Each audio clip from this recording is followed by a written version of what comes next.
ಇನ್ನು ರಾಜ್ಯಪಾಲರಿಗೆ ಟಕ್ಕರನ್ನ ಕೊಟ್ಟಿದ್ದಾರೆ ಸಿದ್ದರಾಮಯ್ಯ ಸರ್ಕಾರ. ಗವರ್ನರ್ ಪತ್ರಗಳಿಗೆ ಉತ್ತರವನ್ನ ಕೊಡಬಾರದು ಅಂತ ಹೇಳಿ ನಿರ್ಣಯವನ್ನ ತೆಗೆದುಕೊಳ್ಳಲಾಗಿದೆ. ಹಗ್ಗ ಜಗ್ಗಾಟ ನಡೀತಾ ಇದೆ ಸರ್ಕಾರ ಮತ್ತು ರಾಜ್ಯಪಾಲರ ನಡುವೆ. ರಾಜ್ಯಪಾಲರಿಗೆ ಈಗ ಟಕ್ಕರನ್ನ ಕೊಟ್ಟಿದ್ದಾರೆ ಸಿಎಂ ಸಿದ್ದರಾಮಯ್ಯ ಸರ್ಕಾರ. ಗವರ್ನರ್ ಕೊಡುವಂತಹ ಪತ್ರಗಳಿಗೆ ಯಾವುದೇ ಕಾರಣಕ್ಕೂ ಉತ್ತರವನ್ನ ಕೊಡಬಾರದು ಅನ್ನುವಂತಹ ನಿರ್ಣಯವನ್ನು ತೆಗೆದುಕೊಂಡಿದ್ದಾರೆ. ಸರ್ಕಾರದ ಮುಖ್ಯ ಕಾರ್ಯದರ್ಶಿ ಉತ್ತರ ಕೊಡಬಾರದು. ಇಂದಿನ ಸಚಿವ ಸಂಪುಟ ಸಭೆಯಲ್ಲಿ ಮಹತ್ವದ ನಿರ್ಧಾರವನ್ನ ತೆಗೆದುಕೊಂಡಿದ್ದಾರೆ.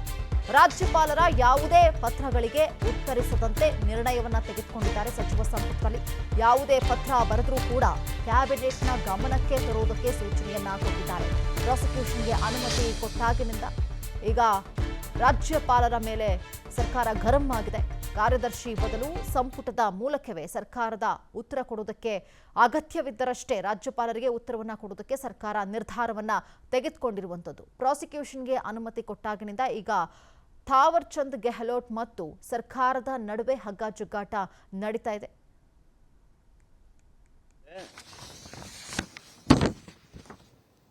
ಈ ಸಿಬಿಐದವರು ಅಥವಾ ಕೇಂದ್ರ ಸರ್ಕಾರದವರು ಅವರ ಇನ್ಸ್ಟ್ರೂಮೆಂಟಾಲಿಟಿಯನ್ನು ಏನು ಬಳಕೆ ಮಾಡ್ತಾರೆ, ಆ ಬಳಕೆ ಸಂದರ್ಭದಲ್ಲಿ ಜುಡಿಷಿಯಸ್ ಆಗಿ ಬಳಕೆ ಮಾಡ್ತಾ ಇಲ್ಲ ಅನ್ನುವಂಥದ್ದು ಸ್ಪಷ್ಟ ಆಗಿದೆ. ಆದ್ದರಿಂದ ನಾವು ಕೇಸ್ ಬೈ ಕೇಸ್ ಯಾವುದಾದ್ರೂ ಅಂಥದ್ದಿದ್ದರೆ ಕೇಸ್ ಬೈ ಕೇಸ್ ನಾವು ಪರಿಶೀಲನೆ ಮಾಡಿ ಅವುಗಳನ್ನು ಕೊಡ್ಬೋದು, ಸಾರಾಸಗಟವಾಗಿ ಕೊಡ್ಬೋದು ಅನ್ನುವಂಥದ್ದೇನಿತ್ತು ಅದನ್ನು ಹಿಂಪಡೆದಿದ್ದೇವೆ. ಈಗೇನಾಗಿಲ್ಲ, ಈಗೇನಾಗಿ ತಕ್ಷಣ ಅಂತ ಇದಿಲ್ಲ. ಆದರೆ ಇದು ಚರ್ಚಾ ವಸ್ತು ಆಗಿದೆ. ಅದಲ್ಲ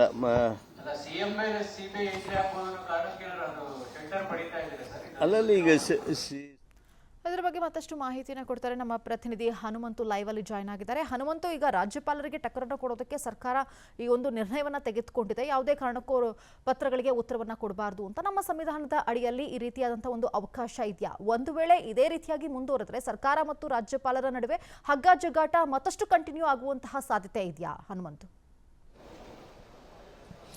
ಖಂಡಿತ ಮನಸ, ರಾಜ್ಯಪಾಲರು ವರ್ಸಸ್ ಸರ್ಕಾರದ ಜಟಾಪಟಿ ಏನಿದೆ ಅದು ಮುಂದುವರೆದ ಭಾಗವಾಗಿ ಈ ರೀತಿಯ ನಿರ್ಣಯಗಳು ತೆಗೆದುಕೊಳ್ತಾ ಇರುವಂಥದ್ದು ಸರ್ಕಾರ. ಪ್ರಮುಖವಾಗಿ ಮೂಡಾ ಪ್ರಕರಣ ಹೊರಗೆ ಬಂದ ನಂತರದಲ್ಲಿ ಸರ್ಕಾರದ ಮತ್ತು ಸಚಿವ ಸಂಪುಟ ಸಭೆಯಲ್ಲಿ ಆಗ್ತಾ ಇರುವಂತಹ ಪ್ರತಿ ನಡಾವಳಿ ಆಗಿರ್ಬೋದು ಮತ್ತೆ ಪ್ರತಿಯೊಂದು ದೂರು ಬಂದಂತಹ ಸಂದರ್ಭದಲ್ಲಿ ಆ ಒಂದು ದೂರಿನ ಕುರಿತು ಸಹಜವಾಗಿ ರಾಜ್ಯಪಾಲರು ಪತ್ರವನ್ನ ಇನ್ನು ಸರ್ಕಾರಕ್ಕೆ ರವಾನೆ ಮಾಡ್ತಾ ಇದ್ದಾರೆ. ಮತ್ತೆ ಸರ್ಕಾರದ ಮುಖ್ಯ ಕಾರ್ಯದರ್ಶಿ ಅವರಿಗೆ ಪತ್ರವನ್ನು ಬರೆಯುವ ಮೂಲಕ ಮಾಹಿತಿಯನ್ನ ತಲುಪಿಸಿ ಅನ್ನುವಂತಹ ಒಂದಷ್ಟು ಪತ್ರಗಳನ್ನು ಬರೆಯುತ್ತಾರೆ ಅಂತ ಕಾರಣಕ್ಕಾಗಿ ಸರ್ಕಾರಕ್ಕೆ ಎಲ್ಲೋ ಒಂದು ಕಡೆಗೆ ಇದು ತಲೆಬಿಸಿ ಆಗಿರುವಂಥದ್ದು. ಮತ್ತೆ ಸರ್ಕಾರದ ವಾದ ಏನಂತಂದು ಹೇಳಿದ್ರೆ ಕೂಡಲೇ ಮಾಹಿತಿಯನ್ನು ತಕ್ಷಣ ಮಾಹಿತಿ ಕಳಿಸಿ, ಇವತ್ತು ಕಳಿಸಿ, ನಾಳೆ ಕಳಿಸಿ ಅನ್ನುವಂತಹ ಒಂದು ರೀತಿ ಒತ್ತಾಯ ಆಗ್ತಾ ಇದ್ದಾರೆ ಅನ್ನುವಂಥ ಕಾರಣಕ್ಕಾಗಿಯೇ ಇವತ್ತು ಸರ್ಕಾರ ಸಚಿವ ಸಂಪುಟದಲ್ಲಿ ಒಂದು ಮಹತ್ವವಾದಂತಹ ನಿರ್ಧಾರವನ್ನು ತೆಗೆದುಕೊಂಡಿರುವಂಥದ್ದು.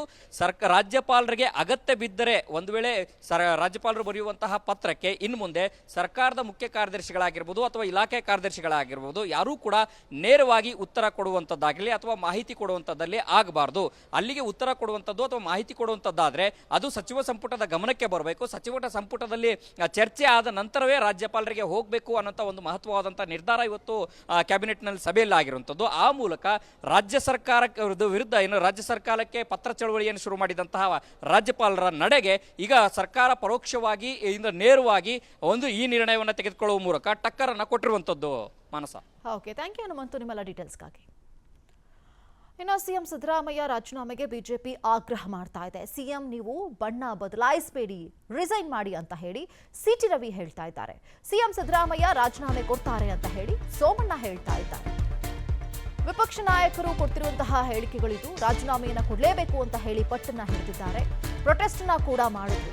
ರಿಸೈನ್ ಮಾಡಿ ಅಂತ ಹೇಳಿ ಸಿಟಿ ರವಿ ಹೇಳ್ತಿದ್ದಾರೆ. ಸಿಎಂ ಸಿದ್ದರಾಮಯ್ಯ ರಾಜೀನಾಮೆ ಕೊಡ್ತಾರೆ ಅಂತ ಹೇಳಿ ಸೋಮಣ್ಣ ಕೊಟ್ಟಿದ್ದಾರೆ ಹೇಳಿಕೆಯನ್ನ.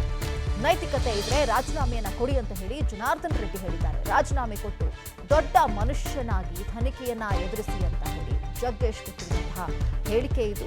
ಸಿಎಂ ಸಿದ್ದರಾಮಯ್ಯ ಪ್ರಾಸಿಕ್ಯೂಷನ್ಗೆ ಈಗ ಅನುಮತಿ ಕೊಟ್ಟಾಗಿನಿಂದ ವಿಪಕ್ಷಗಳಿಗೆ ಇದು ಅಸ್ತ್ರವಾಗಿದೆ. ಸಿಎಂ ಸಿದ್ದರಾಮಯ್ಯ ರಾಜೀನಾಮೆಯನ್ನ ಕೊಡಲೇಬೇಕು ಅಂತ ಹೇಳಿ ಪಟ್ಟನ್ನ ಹಿಡಿದಿದ್ದಾರೆ. ಕಡೆಯಿಂದಲೂ ಕೂಡ ಪ್ರೊಟೆಸ್ಟ್ ಅನ್ನ ಮಾಡ್ತಾ ಇದ್ದಾರೆ. ಬೇರೆ ಬೇರೆ ಕಡೆಗಳಲ್ಲೂ ಕೂಡ ಪ್ರೊಟೆಸ್ಟ್ ಆಯಿತು. ಈಗ ನಾಯಕರು ಕೊಡ್ತಿರುವಂತಹ ಹೇಳಿಕೆಗಳನ್ನ ಗಮನಿಸ್ತಾ ಇದ್ದೀವಿ. ಮಾನ್ಯ ಮುಖ್ಯಮಂತ್ರಿ ಸಿದ್ದರಾಮಯ್ಯನವರಿಗೆ ಒಂದು ಮಾತನ್ನು ಹೇಳಿಕ್ಕೆ ಬಯಸ್ತೇನೆ. ಗೂಸುಂಬೆ ಮಾತ್ರ ಬಣ್ಣ ಬದಲಾಯಿಸೋದು, ನೀವು ಬಣ್ಣ ಬದಲಾಯಿಸಬೇಡಿ. ನೀವು ಹಿಂದೆ ಯಡಿಯೂರಪ್ಪನವ್ರು ಮುಖ್ಯಮಂತ್ರಿ ಆಗಿದ್ದಾಗ ತಾವು ಮಾಡಿದ ಮಾತನ್ನು ನೆನಪಿಸ್ಕೊಳ್ಳಿ. ನೀವೇನು ಹೇಳಿದ್ರಿ? ಮುಖ್ಯಮಂತ್ರಿಗಳ ಮೇಲೆ ಆರೋಪ ಬಂದಿದೆ, ತನಿಖೆ ನ್ಯಾಯಯುತವಾಗಿ ಆಗಬೇಕು, so no other alternative, Yediyurappa should resign ಅಂತ ಹೇಳಿದ್ರಿ. ಈಗ ನಾನು ನಿಮಗೆ ವಾಪಸ್ ಅದನ್ನೇ ಕೇಳಕ್ಕೆ ಬಯಸ್ತೇನೆ. ಮುಖ್ಯಮಂತ್ರಿಗಳೇ, ನಿಮ್ಮ ಮೇಲೆ ಆರೋಪ ಬಂದಿದೆ, ನೀವು ಅವತ್ತು ಹೇಳಿದ್ರಿ ತನಿಖೆ ಪ್ರಾಮಾಣಿಕವಾಗಿ ನಿಷ್ಪಕ್ಷಪಾತವಾಗಿ ಆಗಬೇಕು, ಮುಖ್ಯಮಂತ್ರಿ ಪದದಲ್ಲಿದ್ದವರು ತನಿಖೆ ಮೇಲೆ ಪ್ರಭಾವ ಬೀರುವ ಸಾಧ್ಯತೆ ಇರುತ್ತೆ ಅಂತ ಅವತ್ತು ನೀವು ಹೇಳಿದ್ರಿ. ಈಗ ಮುಖ್ಯಮಂತ್ರಿ ಪದದಲ್ಲಿ ಇದ್ಕೊಂಡು ತನಿಖೆ ಮೇಲೆ ಪ್ರಭಾವ ಬೀರುವ ಸಾಧ್ಯತೆ ಹೆಚ್ಚಾಗಿರೋದ್ರಿಂದ ಅದಕ್ಕಾಗಿ ನಿಮಗೆ ಬೇರೆ ದಾರಿ ಇಲ್ಲ. ಸಿದ್ದರಾಮಯ್ಯನವರು ಒಬ್ಬ ಸೂಕ್ಷ್ಮವಾದ ರಾಜಕಾರಣಿ, ಎಲ್ಲ ಒಂದ್ ಕಡೆ ತುಂಬಾ ಚೆನ್ನಾಗಿ ನಮ್ಮ ಆಡಳಿತ ನಡೆಸ್ಕೊ ಬಂದವರು. ಇಂಥ ಸಂದರ್ಭ ಬಂದಾಗ ಅವ್ರು ಅದಕ್ಕೆ ಅಂಟ್ಕೊಳ್ಳೋರು ರಾಜೀನಾಮೆ ಕೊಡ್ತಾರೆ ಅನ್ನೋದು ನನ್ನ ಒಂದು ವೈಯಕ್ತಿಕವಾದ ತೀರ್ಮಾನ. ಆ ತೀರ್ಮಾನದ ಮೇಲೆ ಅದೇ ಅವ್ರು ಏನ್ ಮಾಡ್ತಾರೋ ಅದು ಬಾಕಿದವ್ರು ಬಿಟ್ಟಿದ್ದು, ನಮ್ದೇನಲ್ಲ. ಇವ್ರನ್ನ ಜೈಲ್ ಗಟ್ಟೋವರೆಗೂ ನಾನು ಬಿಡಲ್ಲ ಅಂತೇಳಿ ಇವತ್ತು ನೀವು ಮಾತಾಡಿದ್ದೀರಿ. ಇವತ್ತು ನೀವೇ ಸ್ವತಃ ನಿಮ್ಮ ಸ್ವಂತ ಊರಲ್ಲಿ ಹುಟ್ಟಿ ಬೆಳೆದಿರುವಂಥ ಊರಲ್ಲೇ ಈ ರಾಜ್ಯದ ಒಬ್ಬ ಮುಖ್ಯಮಂತ್ರಿಯಾಗಿ ದೊಡ್ಡ ಪ್ರಮಾಣದ ಭ್ರಷ್ಟಾಚಾರದಲ್ಲಿ ನೀವು ಸಿಲುಗಾಕೊಂಡಿದ್ದೀರಿ. ಹೈಕೋರ್ಟ್ ಇವತ್ತು ನಿರ್ದೇಶನ ನೀಡಿದ ಪ್ರಾಸಿಕ್ಯೂಷನ್ ಮಾಡಬೇಕು ಅಂತೇಳಿ.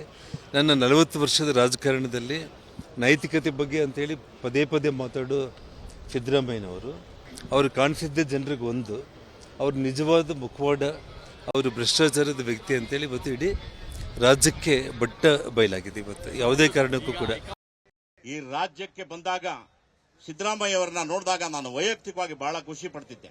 ಕಾರಣ ಏನು ಅಂದರೆ, ಅವರು ಯಾವ ಕಪ್ಪು ಚುಕ್ಕಿ ಇಲ್ದಂಗೆ ನಾನಿದ್ದೀನಿ, ನಾನು ಬಹಳ ಸ್ಪಷ್ಟವಾಗಿ ರಾಜಕಾರಣವನ್ನ ಮಾಡ್ತಾ ಇದ್ದೀನಿ ಅನ್ನತಕ್ಕಂಥ ಮಾತನ್ನ ಹೇಳ್ತಾ ಇದ್ರು. ಎಲ್ಲೂ ಸಿಕ್ಕಾಕೊಂಡಿರ್ಲಿಲ್ಲ, ಬಹಳ ಕ್ಲೀನ್ ಹ್ಯಾಂಡ್ ಅಂತ ನಾನು ತಿಳ್ಕೊಂಡಿದ್ದೆ. ಎಲ್ಲರಿಗೂ ಈಗ ಮನದಟ್ಟಾಗಿದೆ. ಮಾತು ಒಂದು, ಕೃತಿ ಒಂದು, ಮೇಲಿನ ಚಿಂತನೆ ಒಂದು, ಒಳಗಡೆ ಚಿಂತನೆ ಒಂದು. ಈಗ ನಾನು ಒಬ್ಬ ಸಂಸದನಾಗೋ ಅಥವಾ ಭಾಜಪಾ ಪಕ್ಷದ ಒಬ್ಬ ಸದಸ್ಯನಾಗೋ ನಾನು ಮಾತಾಡ್ತಾ ಇಲ್ಲ. ಒಬ್ಬ ಸಾಮಾನ್ಯನಾಗಿ ನಾನು ಮಾಧ್ಯಮದ ಮುಖಾಂತರ ಪ್ರಶ್ನೆನ ಕೇಳ್ತೀನಿ. ಅನುಕ್ಷಣದ ಸುದ್ದಿಗಳಿಗಾಗಿ ವಿಸ್ತಾರ ನ್ಯೂಸ್ ಯೂಟ್ಯೂಬ್ ಚಾನೆಲ್ ಸಬ್ಸ್ಕ್ರೈಬ್ ಮಾಡಿ. ಹೊಸ ಸುದ್ದಿಗಳ ನೋಟಿಫಿಕೇಶನ್ಗಾಗಿ ಬೆಲ್ ಐಕಾನ್ ಕ್ಲಿಕ್ ಮಾಡಿ. ಲೇಟೆಸ್ಟ್ ಅಪ್ಡೇಟ್ಸ್ಗಾಗಿ www.vistaranews.com ವೆಬ್ಸೈಟ್ಗೆ ವಿಸಿಟ್ ಮಾಡಿ. ಅಂಗೈಯಲ್ಲೇ ಜಗತ್ತಿನ ಸುದ್ದಿ ತಿಳಿಯಲು ವಿಸ್ತಾರ ನ್ಯೂಸ್ ಕನ್ನಡ ಆಪ್ ಡೌನ್ಲೋಡ್ ಮಾಡಿ.